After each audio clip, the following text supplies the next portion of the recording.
सभी को प्रणाम। जय गुरुदेव। उपासना समर्पण योग अध्याय 13 डे 18। कल जब हमने पिछले स्वाध्याय में हमने जो किया था, दुख का कारण वास्तव में उसके प्रति मनुष्य का वह मोह होता है। मोह माया जाल में फंस जाता है, अज्ञानवश वस्तु से रिश्ता स्थापित कर लेता है, मोह में फंसते हुए। तो अब देखिए आगे गुरुदेव क्या कहते हैं। महात्मा बुद्ध की खोज के अनुसार दुखों की निवृत्ति निर्वाण में है। अपने को राग द्वेष से मुक्त कर लेना ही निर्वाण है, जिसे थोड़े से प्रयत्न द्वारा मनुष्य जीवन काल में ही पा सकता है। बुद्ध प्रतिपादित निर्वाण अवस्था को वैराग्य द्वारा शुद्ध आचरण करते हुए इस नाशशील संसार को चिरंतन सत्यों में विश्वास रखने से मनुष्य विषयों की विभीषिका और तृष्णाओं की मृगमरीचिकाओं से सुरक्षित रहकर दुखों से निवृत्त हो सकता है।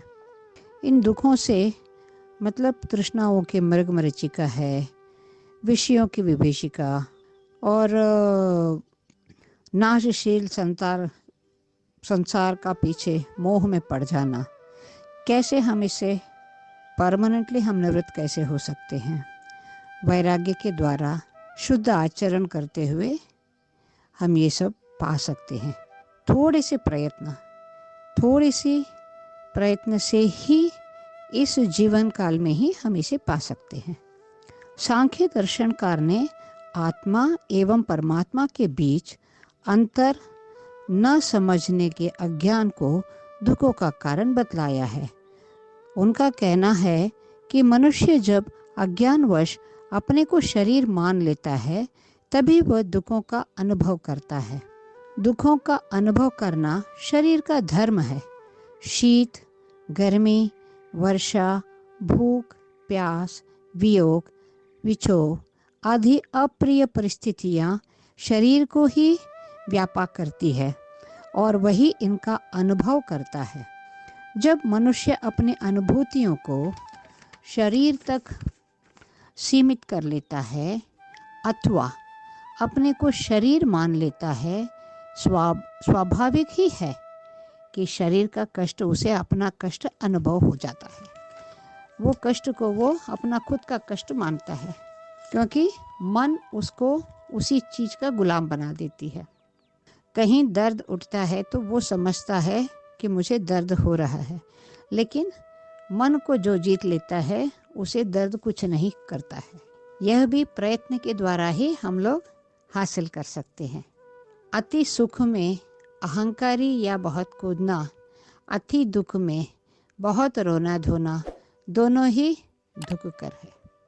दोनों समय अपने आप को संतुलित बनाए रखना, यही सरल और अच्छे आचरण कहा जाता है, जो हमें आगे की ओर ले चलती है, आत्मानुभूति की ओर ले चलती है। अब आगे गुरुदेव कहते हैं, मनुष्य वास्तव में शरीर नहीं है, वह अनादि अनंत चैतन्य एवं आनंद स्वरूप आत्मा है। उसमें अज्ञान अथवा दुखानुभूतियों का कोई विकार नहीं है। वह निर्विकार एक रस चेतन तत्व है, जिसको न तो शस्त्र काट सकता है, न पानी गीला कर सकता है, न हवा सुखा सकती है और न अग्नि जला सकती है। यही है आत्मा। ये श्लोक है गीता में 2 अध्याय में आती है। वह अपनी ज्योति से स्वयं प्रकाशमान ऐसा शिव एवं शाश्वत दीपक है, जिसको न तो विपरीतताएं प्रभावित कर सकती है और न काल बुझा सकता है। आत्मा शरीर, मन, इंद्रियों तथा बुद्धि से भिन्न अविनाशी तत्व है, जो कि सदा सर्वदा स्वयं संतुष्ट एवं आनंदित रहता है। उसे सुख के लिए ना तो किसी वस्तु की अपेक्षा है और न किसी भोग की आवश्यकता। वह स्वयं ही आनंद स्वरूप एवं शाश्वत है। मनुष्य यही अविचल एवं अविनाशी आत्मा है, शरीर नहीं। अब जो व्यक्ति अज्ञानवश अपने को इस परम पद आत्मा से भिन्न कर शरीर के निम्न पद पर उतार लाए, वह उसकी विकृतियों से त्रस्त होगी ही, क्योंकि ये उतार हम लाते हैं। आत्मा से अलग होकर, वियोग होकर अपने आप को, शरीर को प्रधानत्व देकर हम उतर जाते हैं, तो फिर विकृतियों से त्रस्त त्राण हमें ही उठाना पड़ेगा।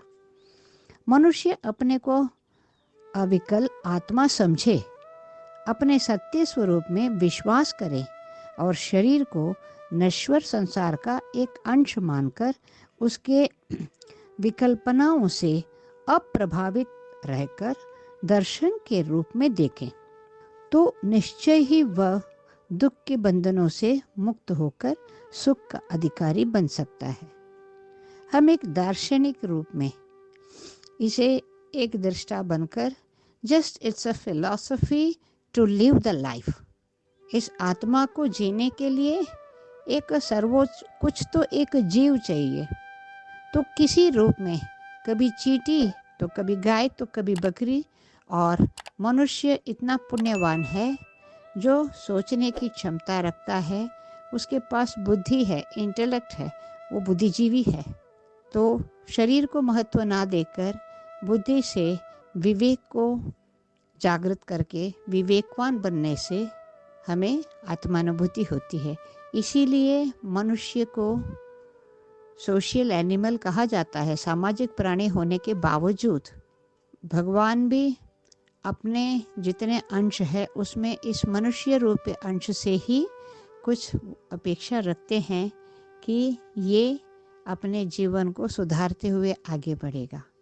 वेदांत दर्शन के व्याख्याकार जगतगुरु शंकर ने दुखों के निवारण का उपाय मोक्ष बतलाया है।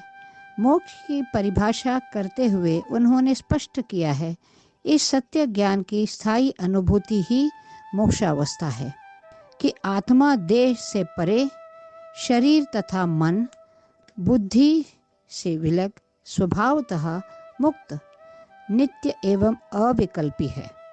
ऐसे अनुभूति का साक्षात्कार कर लेने पर मनुष्य का शरीर अथवा उसके विकारों से प्रभावित होना समाप्त हो जाता है। तो अब आदि शंकराचार्य, जगतगुरु शंकराचार्य ने क्या कहा है, इस सत्य ज्ञान का स्थायी अनुभूति जिसे मोक्ष अवस्था कहते हैं उसे प्राप्त करना है। आइए उसके प्राप्ति के लिए, उस स्थायी अनुभूति के लिए, आत्मानुभूति के लिए माँ भगवती से प्रार्थना करते हुए आज का स्वाध्याय को यहाँ विराम देते हैं।